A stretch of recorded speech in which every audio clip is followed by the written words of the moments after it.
Conocer el corazón de Dios, el corazón de Jesús, el del Padre, el del Espíritu Santo en estos tiempos para poder encontrar en Él su guía. Y algo súper importante es que podamos establecer un principio de quiénes somos en Él. ¿Quiénes somos nosotros en Cristo? Y gracias por el sacrificio, gracias al sacrificio de Jesús. Y estaremos tomando algunos versículos nada más para establecer solo una de las características que nosotros hemos adquirido por ser hijos de Dios. Y acompáñame a la palabra en el libro de Gálatas,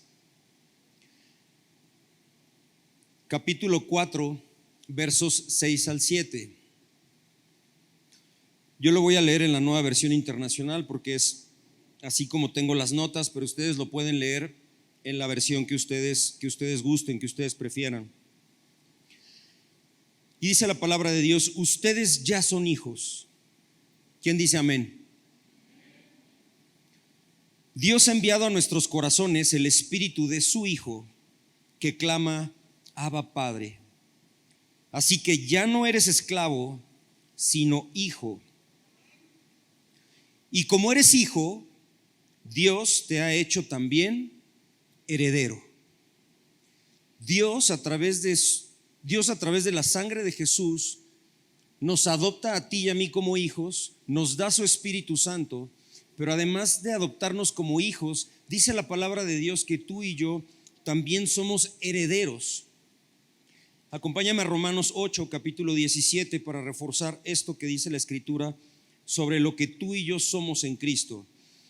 Y dice en Romanos 8, 17: y si somos hijos, somos herederos, herederos de Dios y coherederos con Cristo, pues si ahora sufrimos con Él, también tendremos parte con Él en su gloria. Y entonces acá lo que está claro, mi hermano, es que a través de la sangre de Jesús y que tú y yo le hemos reconocido como nuestro Salvador, entonces tú y yo, además de ser hijos, también somos herederos. Somos herederos, pero ¿herederos de qué? Porque tenemos esa gran promesa de nuestro Padre, pero ¿somos herederos de qué? Pues de todo el reino de Dios. Todo lo que es de Dios, absolutamente todo lo que hay en el cielo y todo lo que hay en la tierra, que es parte del reino de Dios, ahora tú y yo somos herederos de todo eso. Pero a veces pensamos que esta herencia tiene que ver nada más con las cosas celestiales, ¿no? El día que tú y yo partamos o el día que Jesucristo regrese, entonces tomaremos parte con Él y entonces tendremos esa gran herencia que Él nos promete de todo lo que está en los lugares celestiales. Sin embargo, Dios ha estado mostrándome a través de su palabra que también lo que está acá va a ser herencia de nosotros. Y vamos a leer 3 versículos que establecen justamente esto. Acompáñame a Salmo, al libro de Salmos, capítulo 37 y verso 29. Salmo 37, 29. Y dice la Escritura: los justos heredarán la tierra y por siempre vivirán en ella. Levanta acá la mano si tú eres justo. Como un 30%. Para el otro 70% es necesario que tú sepas que en el momento en el que tú decidiste recibir la buena noticia del sacrificio de Jesús para que tus pecados fueran perdonados, eso te justificó delante de Dios.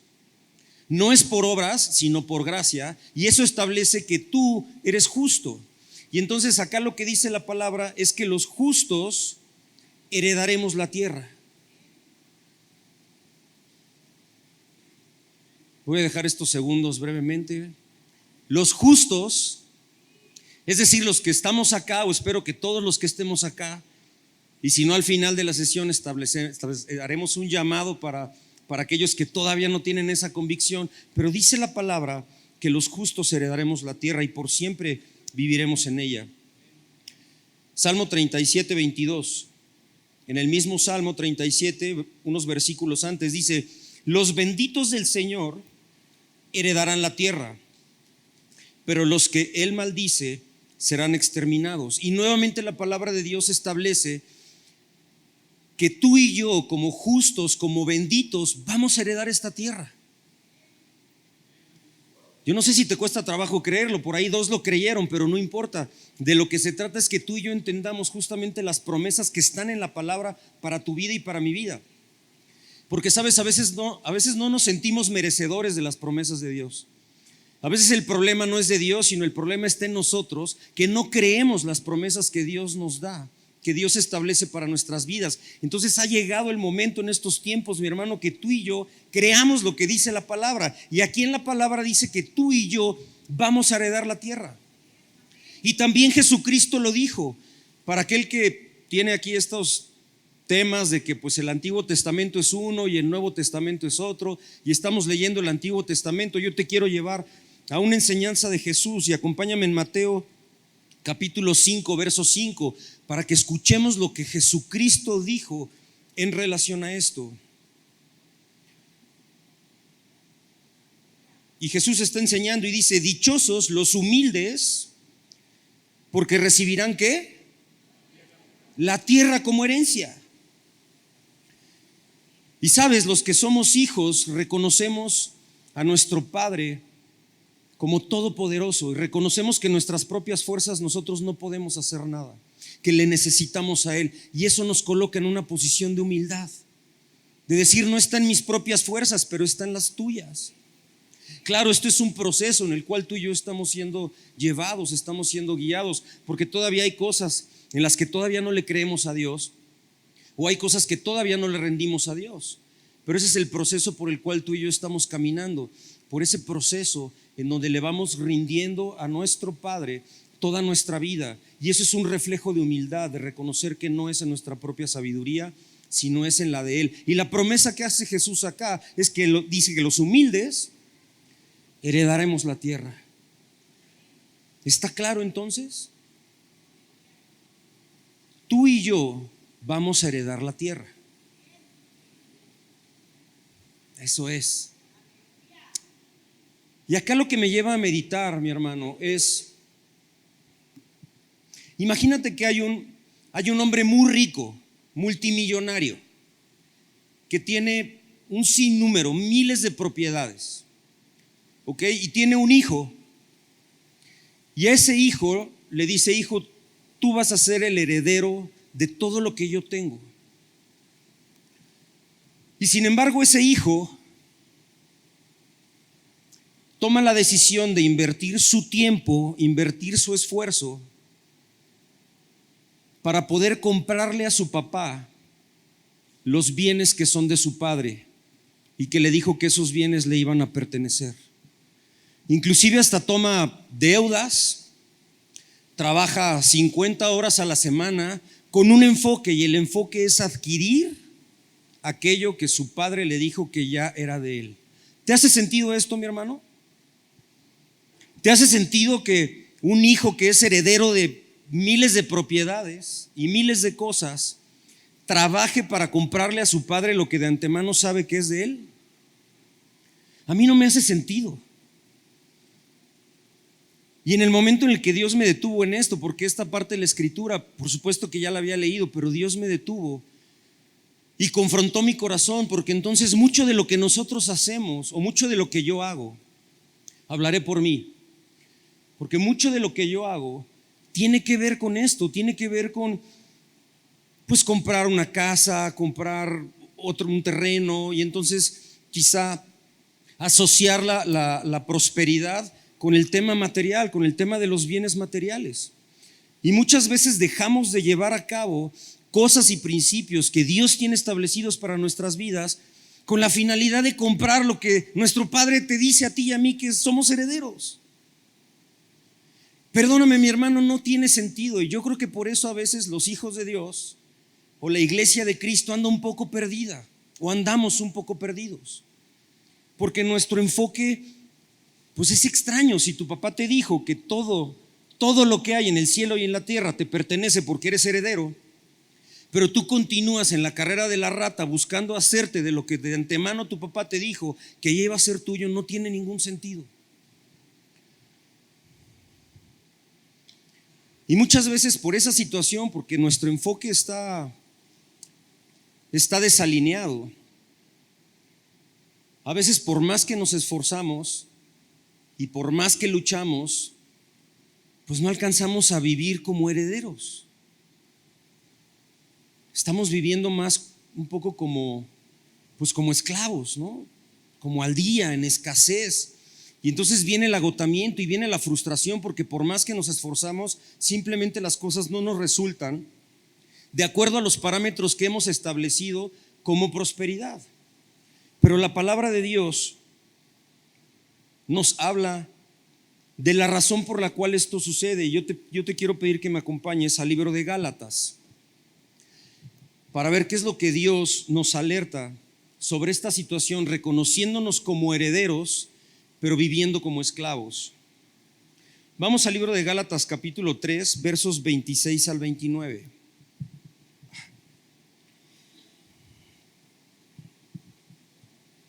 Y después continuaremos con Gálatas 4 hasta el verso 3. Y dice la palabra de Dios: todos ustedes son hijos de Dios mediante la fe en Cristo Jesús. Ahora sí, levanta tu mano si eres hijo de Dios. Eso. Amén. La revelación del Espíritu. Porque todos los que han sido bautizados en Cristo se han revestido de Cristo. Ya no hay judío ni no judío, esclavo ni libre, hombre ni mujer, sino que todos ustedes son uno solo en Cristo Jesús. Y si ustedes pertenecen a Cristo, son la descendencia de Abraham y herederos según la promesa. Nuevamente aquí en la Escritura nos habla de que tú y yo somos descendencia de Abraham y herederos según la promesa. Pero continúa en Gálatas 4 y dice: en otras palabras, mientras el heredero es menor de edad, en nada se diferencia de un esclavo, a pesar de ser dueño de todo. Voy a hacer una pausa aquí y lo voy a volver a leer. Dice: en otras palabras, mientras el heredero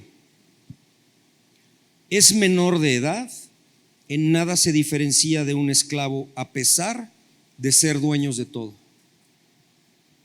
Y quizá aquí viene una respuesta a nuestras vidas, porque a veces sabemos y creemos que somos hijos de Dios, sabemos y hemos visto que somos herederos, pero simplemente no vivimos como herederos, no vivimos como hijos de Dios. No hay ese contentamiento en nuestro corazón, porque las circunstancias que estamos viviendo, que son difíciles con el matrimonio, en los hijos, en las relaciones, en la parte económica, simple y sencillamente no refleja que nosotros somos hijos de Dios y no entendemos.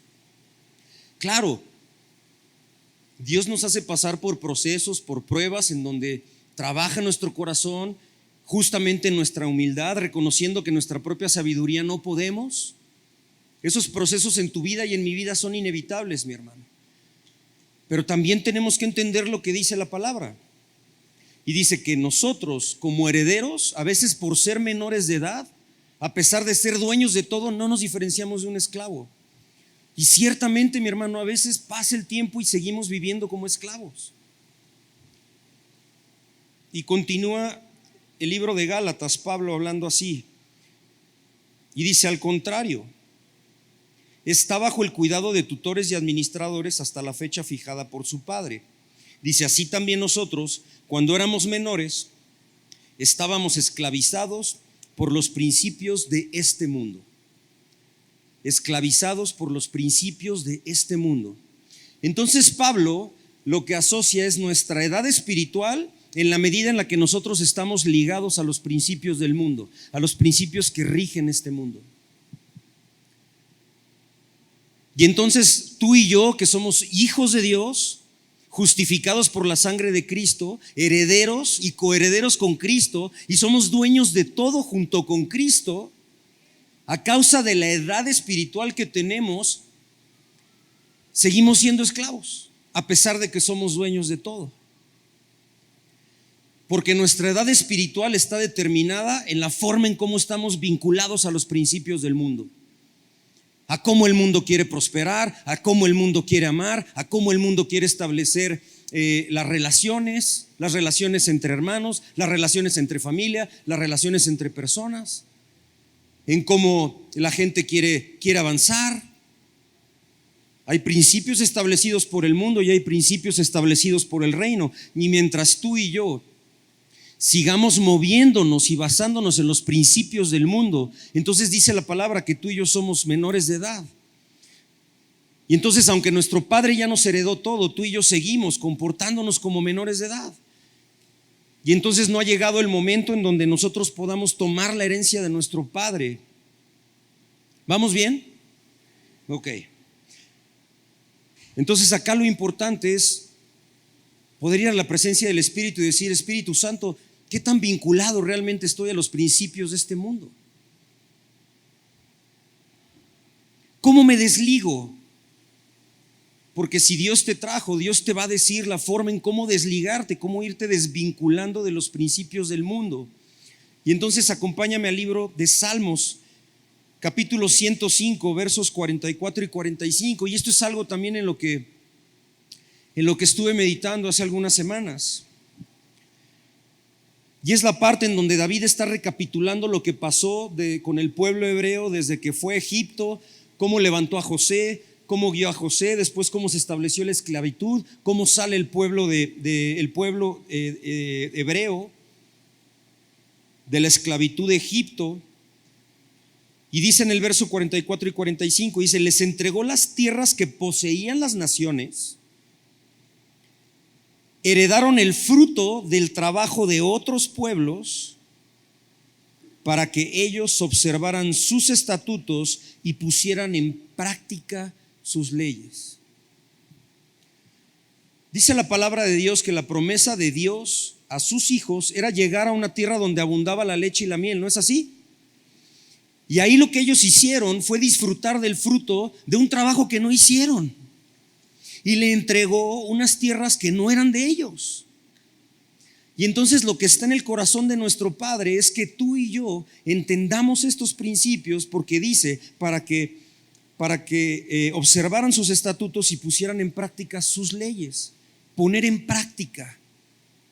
Entonces, cuán importante es que tú y yo pongamos en práctica los principios del reino, porque entonces, en la medida en la que ponemos en práctica los principios del reino, estaremos madurando, estaremos creciendo espiritualmente, y entonces toda la herencia que Dios tiene para ti y para mí, Él la depositará en nuestras manos. Porque Dios lo que está esperando, hay muchas cosas de Dios que no están en manos de los hijos de Dios. Muchísimo. Y Dios lo que está esperando es que llegue el momento, que llegue el tiempo en que sus hijos maduren para trasladar toda la riqueza que hay, que es de Él, que no está en manos de los hijos de Dios, trasladarla a los hijos de Dios. Pero eso solo se va a dar en la medida en la que tú y yo nos desvinculamos de los principios del mundo y nos establecemos en los principios al cual tú y yo pertenecemos, que son los principios del reino. Yo tengo aquí algunos principios. ¿Cómo vamos en tiempo? Vamos bien, ¿verdad? Sí. Yo les compartía hace un par de semanas que Dios me llevó a meditar en las enseñanzas, en muchas de las enseñanzas de Jesús, en las bienaventuranzas, capítulos 5, 6, 7 de Mateo. Y hay muchísima riqueza ahí de los principios y enseñanzas que Jesús estableció para que tú y yo empecemos a ponerlas en práctica. Yo solo quiero mencionar algunos, pero sin duda hay muchísimos más. Estos son los que Dios puso en mi corazón, porque quizás son los que he podido experimentar que son los más complicados en mi vida, la vida de mi esposa, la vida de mis hijos y los más cercanos, pero quizá Dios a ti te quiere llevar a establecer y practicar otros principios. Y nada más quiero establecer qué es practicar. Practicar es hacer algo recurrentemente, de manera continua. Es hacerlo de manera continua, practicarlo. Si tú practicas fútbol, pues no es que lo hagas una vez y al próximo mes lo hagas otra vez. Cuando te dicen, oye, yo practico fútbol, pues quizá lo haces 2 o 3 veces por semana, ¿no? O los que practicábamos tochito y pues bueno, ya Dios nos puso a practicar otra cosa por obvias razones. Pero el tema, mi hermano, practicar no es hacerlo una vez y después olvidarnos 2 meses y volverlo a hacerlo 2 veces seguidas. No, es esforzarnos y es continuar a hacerlo de manera repetida, de manera continua.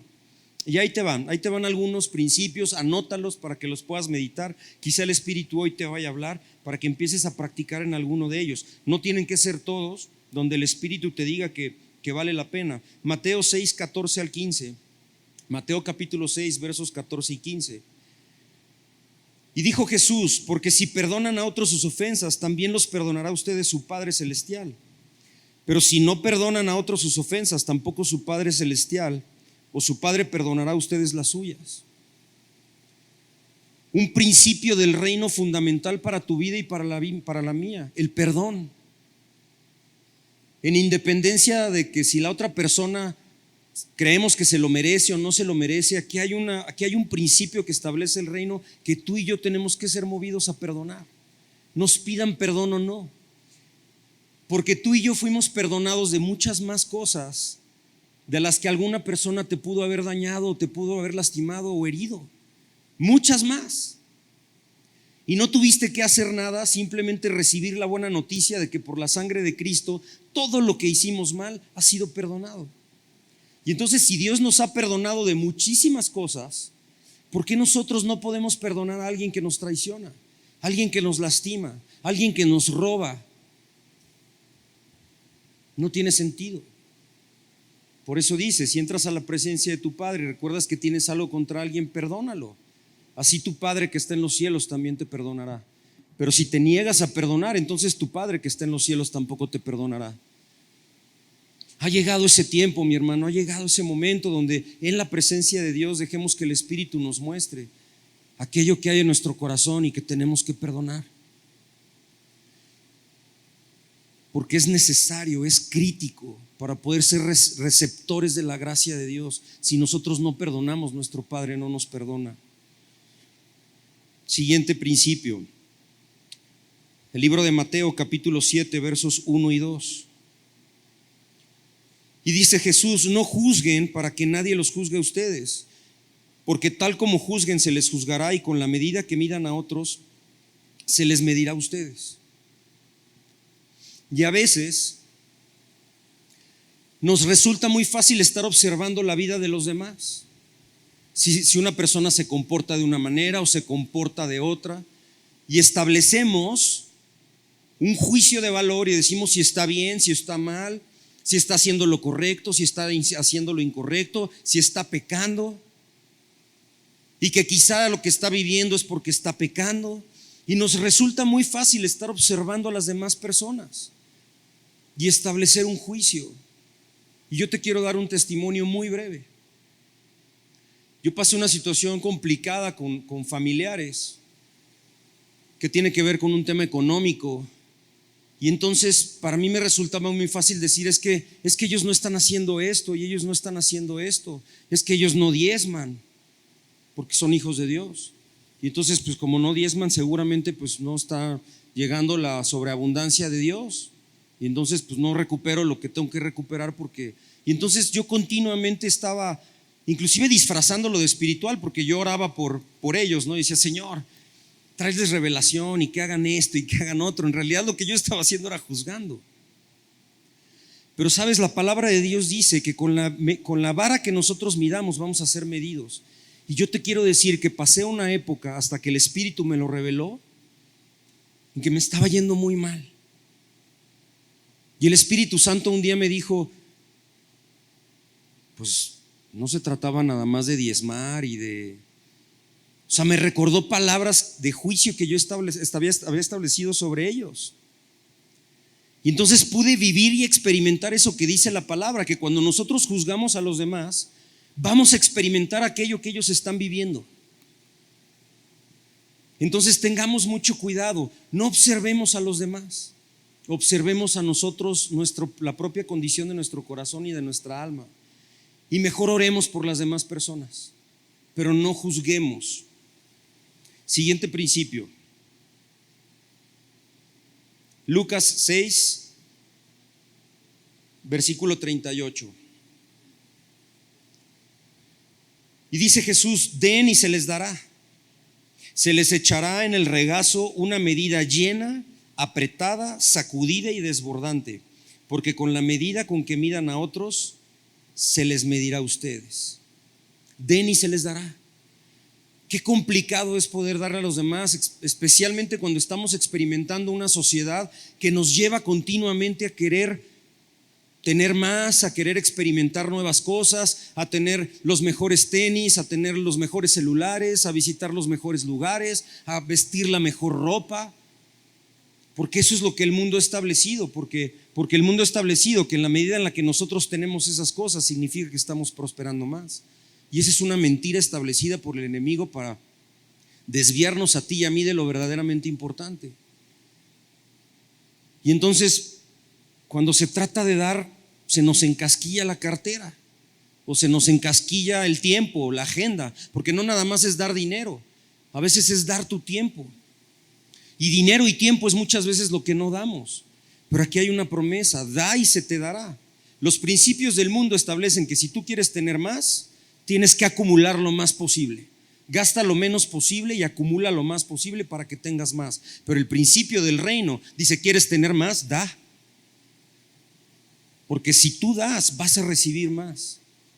Pero lamentablemente batallamos, y digo batallamos mucho en este sentido, pero aquí hay un principio: en la medida en la que tú y yo entendamos cómo funciona el reino y demos, entonces Dios, de la herencia que ya nos prometió, va a ir soltando a nuestras manos, porque estamos entendidos, somos hijos entendidos, que hay un propósito por el cual Dios quiere que nosotros demos, para que nuestro corazón no esté ligado a las cosas materiales. ¿Vamos bien? Mateo capítulo 5 versos 23 y 24. Otro principio importante que cuesta mucho trabajo que hagamos. Dice: por lo tanto, si estás presentando tu ofrenda en el altar y ahí recuerdas que tu hermano tiene algo contra ti, deja tu ofrenda allí delante del altar, ve primero y reconcíliate con tu hermano, luego vuelve y presenta tu ofrenda. Y a veces somos muy obedientes también en el tema de diezmos y de ofrendas, porque pues ha habido esa revelación de parte del Espíritu y creemos lo que Dios establece en relación al dinero. Pero aquí hay un principio también muy importante, porque no podemos hacer doctrina de un solo versículo o de dos versículos, sino empezar a conocer de una manera integral el corazón de Dios. Y lo que dice: ve y reconcíliate con tu hermano. Y a veces en las relaciones entre hermanos, entre hijos de Dios, pues son muy susceptibles. A veces yo puedo decir algo sin una intención de herir y herir a alguien más, y a lo mejor me entero que esa persona pues herí su corazón y yo no hago absolutamente nada para ir y reconciliarme con él. O no tomo el tiempo para ir, si yo soy el lastimado, para poder ir a hablar con él y decir: oye, esto que hiciste lastimó mi corazón. Y entonces abrir un canal de comunicación donde el poder del Espíritu nos permita reconciliarnos. Decimos: bueno, pues está enojado, pues ahora tiene dos chambas, ¿no? Enojarse y contentarse. ¿No decimos así? Y no nos importa la condición de nuestro hermano. Entonces, bueno, pues ya vendrán otros, ya se irá este hermano y vendrá otro hermano, ¿no? Pero no, en el corazón de nuestro Padre está que tú y yo entendamos, nos esforcemos y con su Espíritu podamos ir a reconciliarnos. Mateo 5 versos 43 y 45. Dice: ustedes han oído que se dijo: ama a tu prójimo y odia a tu enemigo. Pero yo digo: amen a sus enemigos y oren por quienes los persiguen, para que sean hijos de su Padre que está en los cielos. Dice: Él hace que salga el sol sobre malos y buenos y que llueva sobre justos e injustos. Y también a veces hay gente allá afuera que nos quiere dañar, que nos quiere lastimar, quizá de manera intencional o quizá no. Y tal vez los consideramos nuestros enemigos, y entre menos nos los encontremos, entre menos sepamos de ellos, mejor para nosotros. Pero acá Jesús lo que dice es: ama a tus enemigos. Y ama es dar. Está pendiente si hay algo que tú puedas hacer por un enemigo, alguien que te lastimó, que te dañó, aún de manera intencional, busca la manera de amarlo y bendícelo. Alguna vez platicando con Pedro, un hermano, me decía: a veces perdonar no es suficiente, a veces decir oye, te perdono no es suficiente, sino tienes que ir a bendecirlo. Inclusive orar con bendiciones, decir: yo te bendigo fulano en el nombre de Jesús. Y eso desata otro tipo de sanidad en nuestra alma. pero también dice la palabra que los amemos para que entonces seamos hijos de Dios. No es que esté condicionando nuestra paternidad, es simplemente Dios diciendo: este hijo mío amando a un enemigo, wow, eso no es algo natural y eso hace sonreír a Dios, porque no es algo que muchos hagamos. Pero aquí está nuevamente un principio que si lo practicamos vamos a desligarnos de los principios del mundo. Ya estamos por terminar. Este es otro principio buenísimo. Acompáñame al libro de Juan, capítulo 13, versos 15 y 17. 15 al 17. Y este es el tiempo en el que Jesús, todos sabemos esta historia, este es el tiempo en el que Jesús le lavó los pies a sus discípulos. Y les habla de que es necesario que esto, porque Pedro se resistía, si mal no recuerdo, ¿no? Él decía que no, que cómo era posible que Jesús le lavara los pies. Y entonces Jesús cierra esta parte, esta porción de la escritura diciendo: les he puesto el ejemplo para que hagan lo mismo que yo he hecho con ustedes. Les aseguro que ningún siervo es más que su amo, y ningún mensajero es más que el que lo envió. ¿Entienden esto? Y dice: dichosos serán si lo ponen en práctica. Dichosos serán si lo ponen en práctica.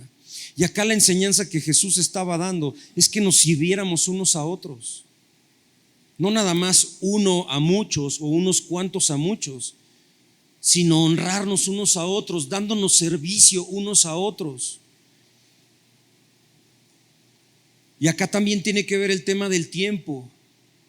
Y hay muchas oportunidades de servir a Dios, aún aquí dentro de Unidad Cristiana, pero a veces es muy fácil sentarte en la silla y dejar que alguien te lave los pies, pero difícilmente te pones de rodillas y le lavas los pies a otros. Pero lo que dice Jesús acá es: dichoso si lo ponen en práctica. Otra vez un principio del reino. El principio del mundo dice: trabaja, prospera para que los demás te sirvan, para que tú te sientas y vivas una vida muy cómoda y que tengas muchísima gente sirviéndote. Eso es lo que establece el mundo. Pero lo que establece el reino es: sirve con lo que Dios te haya dado, con tus dones, con tus talentos. No necesitas tener 10 años en Unidad Cristiana y todos los cursos bíblicos y el instituto bíblico terminado para que puedas servir. Simplemente entender que lo hacemos por amor a Dios. Solo es por amor.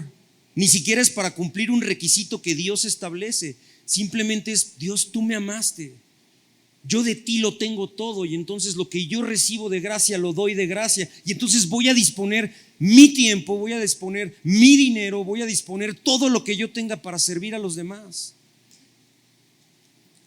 ¿Me explico? Todos los que están aquí sentados tienen un llamado a servicio de parte de Dios. Todos, en algo.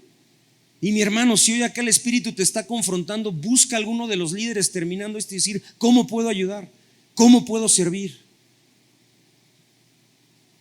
Y va a ser una manera de practicar algo que te va a desligar del mundo.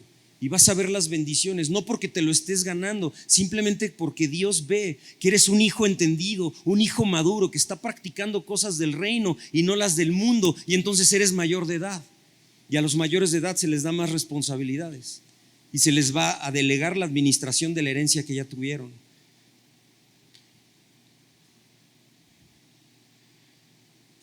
Y voy a cerrar con algo que había compartido hace 15 días, pero lo voy a volver a leer. ¿Sabes? En este mundo hay aflicciones, y Jesús lo dijo: en este mundo habrá aflicciones, pero no teman, porque yo he vencido al mundo. Todos nosotros los que estamos acá vamos a enfrentar situaciones difíciles. Vientos, mareas, huracanes, así como nuestros hermanos en Acapulco. Situaciones bien complicadas, bien duras. Pero hace mucho sentido, ahora que estamos viendo lo que está pasando en aquel lugar, allá en Guerrero, que podamos meditar en lo que Jesús dice acá. Y acompáñame al libro de Mateo, capítulo 7, versos 24 al 27. Y entonces es Jesús cerrando este tiempo de enseñanza y dice: por tanto, todo el que me oye estas palabras y las pone en práctica, las practica, No una vez cada 3 meses, ni una vez cada 6 meses, ni una vez al año, sino que las practica, de preferencia diariamente. Es como un hombre prudente que construyó una casa sobre la roca.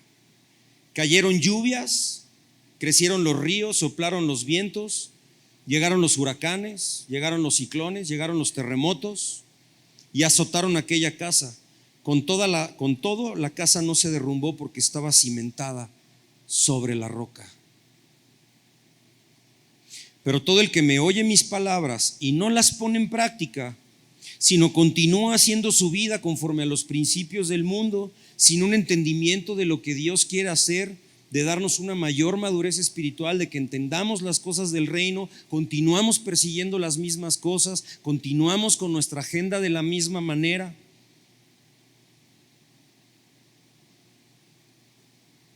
Dice, es como un hombre insensato que construyó su casa sobre la arena. Cayeron las lluvias, crecieron los ríos, soplaron los vientos y azotaron aquella casa. Esta se derrumbó y grande fue su ruina. Te invito a que te pongas de pie, mi hermano. Vamos a terminar.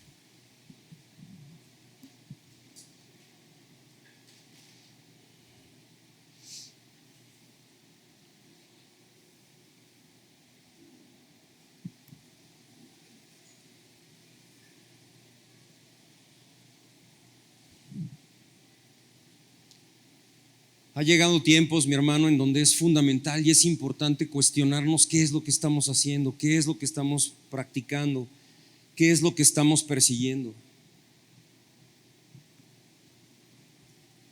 El anhelo en el corazón de nuestro Padre es que tú y yo podamos crecer, que podamos madurar, para que todo lo que Él deposite en nuestras manos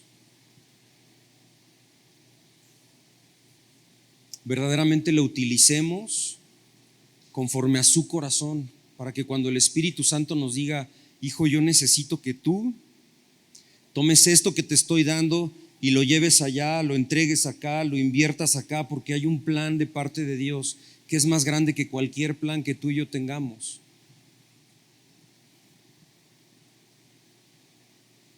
Pero ese es el anhelo en el corazón de nuestro Padre. Pero ¿sabes? Nada de lo que hemos visto aquí, nada de estos principios del reino de Dios los podemos llevar a cabo solos, en nuestras propias fuerzas o en nuestro propio entendimiento. No podemos. No importa cuánto nos esforcemos para poder hacer estos principios, algunos, o uno o dos, no importa cuánto nos esforcemos, no lo vamos a poder hacer en nuestras propias fuerzas.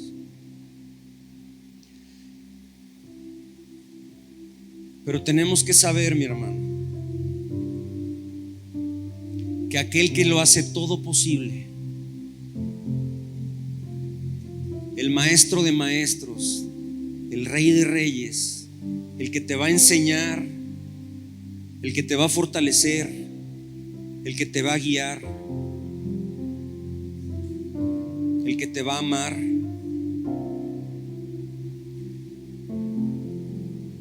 vive en ti todo el tiempo. Él está contigo todo el tiempo. Él es el coach, el influencer. Él es lo que necesitas para poder ejercitar y practicar esto. Basta con que tú quieras dar el primer paso y que digas: Señor, la razón por la que tú habitas en mí va mucho más allá de mi propio bienestar. Hay planes y hay propósitos y hay cosas que tú quieres que yo haga, pero necesito que tú me ayudes. Necesito que me tomes de la mano. Necesito que me enseñes porque yo no sé hacerlo. Necesito que me enseñes a perdonar porque las heridas que me han causado son tan profundas y yo no sé cómo hacerlo, pero si tú me enseñas, yo lo voy a poder hacer.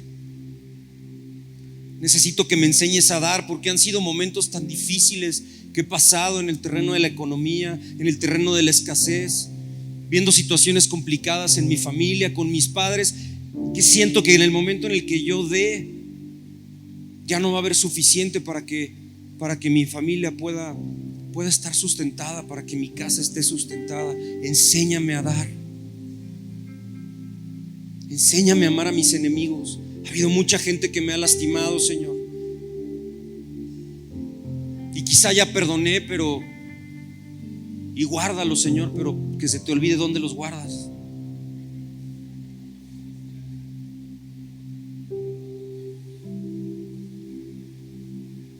Pero, Señor, yo necesito que tú me enseñes a amar a aquellas personas que han buscado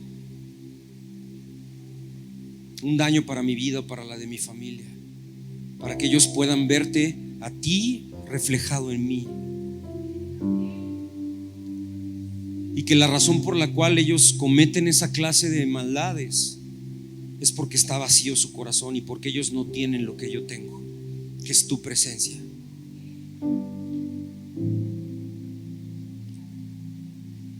Pero sabes,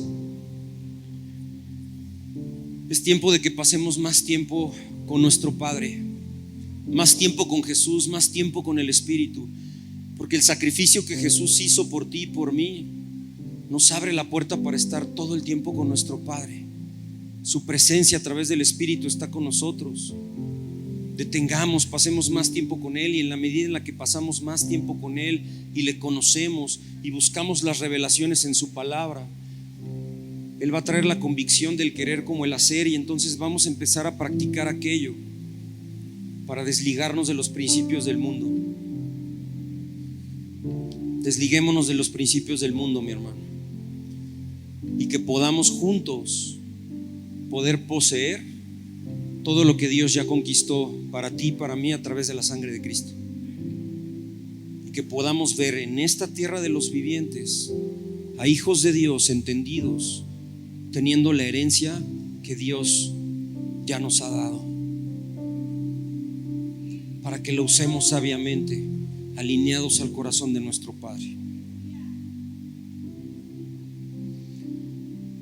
Dice la palabra de Dios que todas las promesas, todas, sin omitir una sola, todas las promesas para tu vida y para mi vida en Cristo son un sí. Todas, mi hermano. No hay una sola que no. Todas las promesas de Dios para nuestras vidas son un sí en Cristo y amén.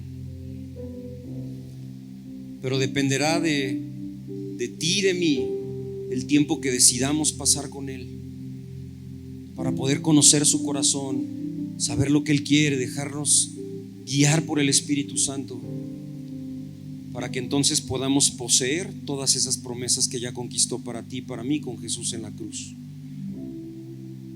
Y yo cierro este tiempo diciendo o citando la Escritura en la tercera carta de Juan, capítulo 1, verso 2, y dice: amado, yo deseo que tú seas prosperado en todas las cosas y que tengas salud, así como prospera tu alma.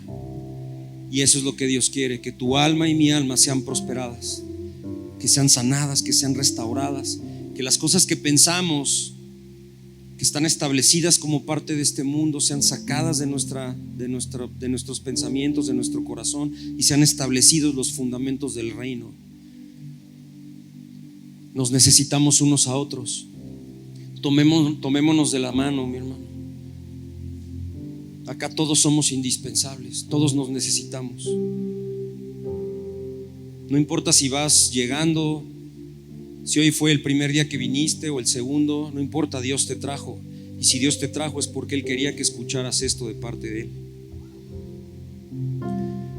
Y antes de cerrar, quiero aprovechar justamente para aquellas personas que hoy están acá y hoy saben que solo es a través de Jesús y de su sangre que podemos ser hijos de Dios y herederos y coherederos con Cristo. Y solo es a través de la sangre de Cristo que podemos entrar confiadamente a la presencia del Padre, justificados y limpiados de todo pecado. Si tú estás acá o estás escuchando este mensaje y tú nunca has tenido oportunidad de decirle a Jesús: Jesús, yo hasta hoy verdaderamente creo en mi corazón que tú fuiste a la cruz para que yo fuera perdonado de todo, y quiero invitarte a que entres a mi vida y te conviertas en mi Señor y Salvador. Si tú nunca has hecho una declaración de esta naturaleza, nunca, y el día de hoy tú la quieres hacer, porque dice la palabra que con el corazón se cree para justicia, pero con la boca se declara para salvación. Y quizá hoy tu corazón cree en Jesús, cree en ese sacrificio, pero tú nunca le has declarado esa fe a Jesús, y hoy tú lo quieres hacer por primera vez. Levanta tu mano y te vamos a guiar en una oración. Déjame ver tu mano levantada, si ese es tu caso. Levanta tu mano. ¿Hay alguien aquí que quiera hacer esta declaración por primera vez? ¿Alguien? No veo. Gloria a Dios. Dios te bendice. Dios te bendice. Hay una persona, hay un alma, hay alguien más. Dios te bendice. Dios te bendice, mi hermano. ¿Alguien más? Yo quisiera que pasaran estas personas. Pasen aquí al frente. Yo quiero hacer una oración con ustedes. Pasa al frente. No se trata de exhibirlos, simplemente es darles la bienvenida a la familia de Dios. Dale un aplauso a Dios por...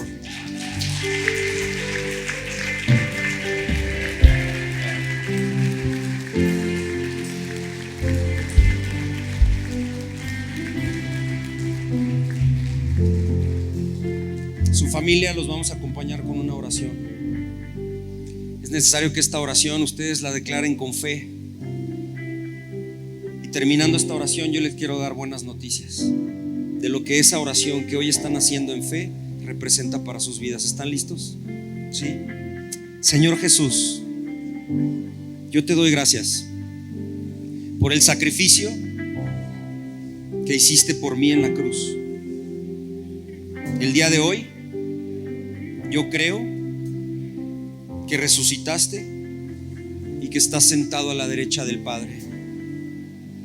Y como Dios vivo, te quiero invitar el día de hoy a que entres a mi vida y entres a mi corazón. Te recibo como mi Señor y el único y suficiente Salvador. Gracias porque hoy me adoptas como hijo, porque hoy mi nombre está escrito en el libro de la vida. Gracias porque tu Espíritu Santo viene a ser morada en mí. En el nombre de Jesús, amén. Dale un aplauso al Señor. No se vayan, les tengo noticias. Gracias, Señor. Gracias, Señor.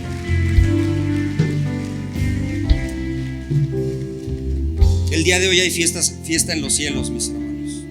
Hoy Dios se goza porque hoy todos sus pecados fueron perdonados. Y dice la palabra de Dios que Dios ya no se acuerda más de sus pecados. Pueden gozar a partir de este día, sabiéndose hijos de Dios. Pueden entrar directamente a la presencia del Padre sin ninguna obstrucción. Y además Dios les ha regalado la vida eterna para que la vivan con Él. Y esa vida eterna no empieza en el momento en el que se van, en el que su alma abandona este cuerpo, sino que su vida eterna empezó el día de hoy. El día de hoy volvieron a nacer. Esta es su casa, esta es su familia. Sé que estás acá trabajando, pero esta es tu casa. Todos estos son tus hermanos, mi hermano. Todos nosotros somos sus hermanos. Y nuestra responsabilidad es cuidar de ellos. Y es ayudarles a que sean alimentados con ese primer alimento para que puedan crecer espiritualmente. Bienvenidos a la familia de Dios. Dios los bendiga. Pueden pasar. Adelante, mi hermano.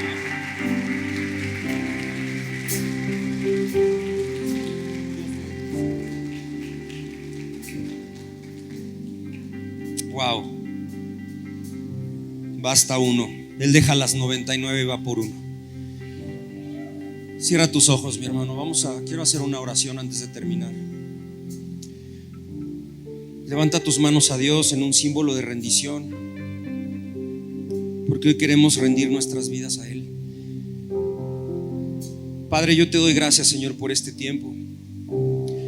Gracias, Padre, porque tú conoces la condición del corazón de cada uno de los que hoy estamos acá. Tú nos formaste y tú conoces nuestras batallas, conoces las circunstancias de nuestras vidas, conoces nuestras heridas. todo lo que cada uno de nosotros hemos vivido. Y hemos luchado en nuestras propias fuerzas y estamos cansados y estamos agotados. Por eso el día de hoy queremos levantar nuestras manos como un símbolo de rendición. El día de hoy te rendimos nuestras vidas a ti. Tú toma el control. Sé tu Espíritu Santo en cada uno de nosotros, trayendo la convicción de poner en práctica tu palabra, de poner en práctica los principios de tu reino, de experimentar tu amor en cada momento, en cada instante, porque solo es a través de la experiencia que tengamos de tu amor que eso nos va a llevar verdaderamente a amar a otras personas, de perdonarlos, de no juzgarlos, de dar, de servir, en fin, de hacer todo aquello que rige tu reino, Señor. Y aquí estamos, Padre, en el nombre de Jesús. Yo desato gracia en abundancia sobre mis hermanos, desato visión, desato revelación, desato fortaleza en el nombre de Jesús, desato valentía, pero en especial desato hoy sobre la vida de mis hermanos un hambre especial por conocerte, un hambre especial por experimentar tu amor, por buscar sus vidas en ti, Jesús, para que entonces juntos, restaurados, reedificados, podamos avanzar hacia el propósito que tú tienes para nuestras vidas. Yo bendigo a cada uno de mis hermanos, bendigo mi vida, nuestras familias, y te damos gracias, Padre. Dale un aplauso a Dios.